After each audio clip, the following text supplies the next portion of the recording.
c'est une ligne pour répondre à toute demande d'aide, toute question que les Olim ou les francophones peuvent avoir en Israël, que ça soit où est-ce que je peux donner de mon sang, j'habite à Ashkelon, j'ai besoin d'être relogée, est-ce qu'on peut m'aider, tout type de questions en fait sur lequel Kalita peut aider dans cette situation d'urgence. On a parlé hier de la ligne d'urgence qui a été mise en place pour les personnes qui sont dans une situation émotionnelle un peu difficile. Donc, on rappellera tous les numéros de téléphone tout à l'heure.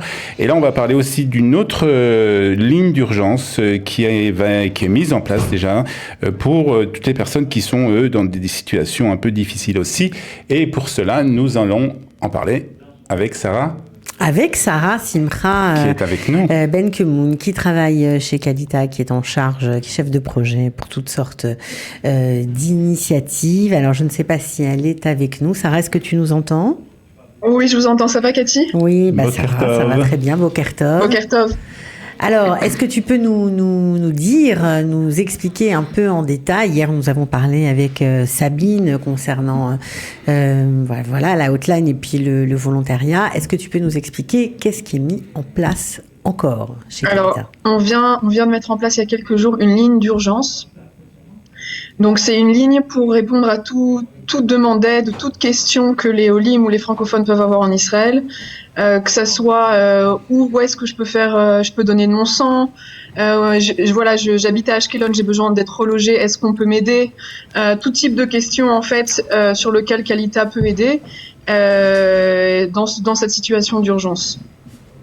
Il y en a qui ont par exemple ils ont un problème avec leur mamad qui est pas aux normes, donc ils ont besoin de quelqu'un qui vient leur réparer ou ajouter ou remettre une porte par exemple. Donc ils ont besoin de contact, ils savent pas vers qui se diriger, donc on les aide dans plein de domaines pour faire en sorte qu'ils soient pour les soulager, pour les rassurer. Quelles sont les personnes qui vous appellent, Sarah? Ce sont surtout des mères de famille dont les maris sont partis au front et qui se retrouvent toutes seules à gérer leurs enfants, la famille, la maison? Il y a beaucoup de femmes seules avec les enfants. Il y en a qui nous ont demandé, qui avaient besoin d'aide par exemple pour du babysitting parce qu'elles sont toutes seules, elles travaillent et les enfants qui sont à la maison, donc c'est pas facile. On a des personnes âgées aussi qui sont seules.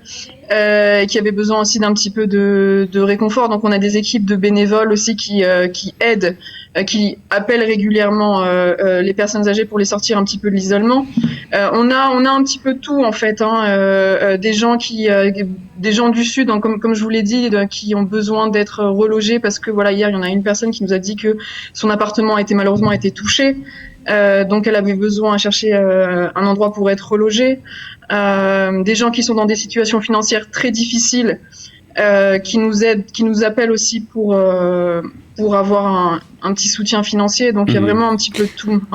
Alors comment ça se passe ? Vous recevez ces appels, je crois que c'est des messages qu'il faut vous envoyer. Après, vous dispatchez tout ça entre les différents services de Kalita et les différents bénévoles de Kalita ?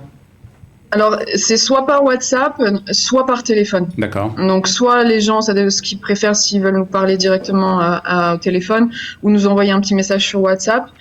Et après, oui, on redirige en fonction on oriente dans les différents services de Kalita ou vers d'autres associations ou d'autres contacts qu'on a qui pourront les aider.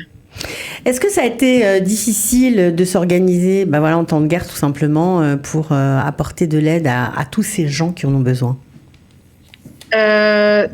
Sincèrement, ça a été très rapide. Tout le monde s'est mobilisé très rapidement. Toute l'équipe de Kalita, on a quelques bénévoles aussi qui nous aident pour cette ligne d'urgence-là. Ça a été vraiment très rapide, très efficace. Tout le monde, comment ça fonctionne. Chacun a une tranche horaire, une mishmeret. Donc chacun sait quand est-ce qu'il doit venir aider pour la ligne d'urgence. Donc ça s'est fait très très très très rapidement et on a eu déjà beaucoup de demandes depuis. Ça fait 48 heures qu'on l'a lancé, donc on est à plus d'une centaine, je crois, de demandes. Donc c'est pas mal, quoi. Et on communique là de plus en plus, donc on attend beaucoup d'appels, quoi. Est-ce que vous allez rediriger aussi les gens, parce que j'imagine que parfois vous n'avez pas les réponses à toutes les questions? Alors oui, on n'a pas forcément la réponse à toutes les questions, mais quand on est dans ce cas-là, donc on prévient la personne qu'on vérifie. Par exemple, tout ce qui est droit du travail, il y a beaucoup de personnes qui se demandaient est-ce que voilà, si il n'y a pas de mamad dans l'endroit où ils travaillent, est-ce qu'ils peuvent rester à la maison, est-ce qu'ils sont en droit de rester à la maison, des gens qui ont peur comme ça d'être licenciés, donc il faut qu'on vérifie. Et voilà. Après, pareil, pour quelqu'un qui a un problème avec son mamad, il y a des recherches qu'on doit faire. On connaît pas forcément tout, mais on a les compétences pour trouver les bonnes personnes. Est-ce qu'il y a des questions, ou en tout cas des cas vraiment désespérés, des choses compliquées? Alors, à part le droit du travail ou des questions un petit peu pratiques, vous avez quel genre de demande? On a beaucoup de gens qui veulent être rapatriés en France. Il y en a eu beaucoup. Des gens qui habitent pas forcément en Israël, qui habitent pas en Israël, qui étaient là simplement pour les faits, qui veulent être rapatriés en France. Donc là, on les oriente vers l'ambassade, le consulat, pour il y a des vols qui ont été affrétés. Voilà, il y a un vol qui a été affrété qui va partir cet après-midi, un vol d'Air France qui a été affrété par le consulat et par l'ambassade pour justement rapatrier toutes ces personnes qui sont bloquées. Et on parle d'un deuxième vol qui pourrait partir avant demain après-midi ou demain dans la journée. Pour le moment, on n'a pas plus d'informations. Un vol d'Air France ? Un vol d'Air France aussi. Ok. Voilà, donc on a eu beaucoup de questions là dans les dernières 24 heures sur le rapatriement. Est-ce qu'on peut redonner le numéro de cette ligne?